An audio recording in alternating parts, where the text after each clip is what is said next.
Thank you, Mikey, for your request for a swing analysis from Dublin in Ireland.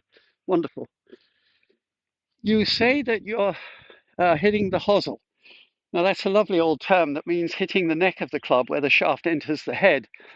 It's called a shank. It's a term that I was just talking to one of my clients on the range here. Many golfers don't even want to hear the word. They run out of the room. The head pro that I worked for years ago in England would run out of the room if somebody came in asking for a lesson because they were shanking. So it's a very destructive shot. And it's quite obvious that you've got an excellent build, a very good instinctual golf swing. And so let's see if we can fix this. I see you're quite a tall chap, that you're standing quite near to the ball. And there's a clue there. I can't see from the angle that you filmed your swing, your left arm very clearly, but I can sort of see your hand from down here. And it tells me that the left arm is tucked down toward your body and probably a relatively weak grip where that term somewhat ambiguously means that the thumb is near the top of the club and you can't see many knuckles here, maybe one. The elbow is probably looking down toward your hip somewhat as well. And Ben Hogan advocated that. Many people, of course, rightly look at his book as a great resource. And so many people presume that this is correct. Modern champions don't do it, though. And so as a consequence, when you swing back, you're quite close to the ball, you swing beautifully. But the club is what they call open. What does that mean? The head of the club at the top of the swing, when the club's above your shoulder, is hanging straight down. Now, you sent me two swings. The first one, actually, not so much. The second one, it was quite obvious. Uh, Lee Trevino used to call it washing on a line. Here's the line, here's the washing. So the club is open at the top of the swing, and you've got to fix that. So that means that you have to uncock your wrist quite early so that you can square up a club that wants to actually shoot the ball off to the right.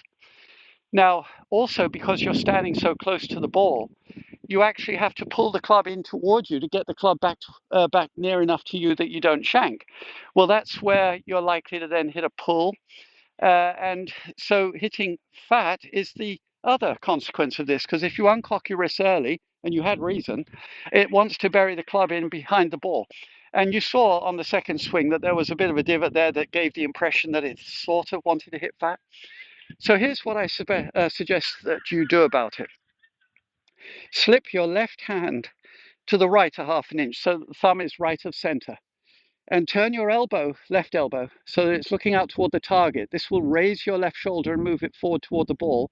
It will also move your tailbone, which is stuck out behind you, slightly a half an inch toward your left heel. And I would also suggest that you back up an inch and crouch down an inch. You need more space. Then prove when you walk to the ball in this new shape with a wooden waggle that you can stay in that shape, that you've succeeded in keeping it. And start the swing with that. So at the top of your excellent golf swing, crouch farther away, your club is now with the face more paralleling the left forearm, which is more considered square. Then you shouldn't want to pull back onto your heels because you're farther away and lower. And you should therefore hit fewer shots in the neck of the club or pulls that then drive you to hitting a guided shot to the right. So let's start with that.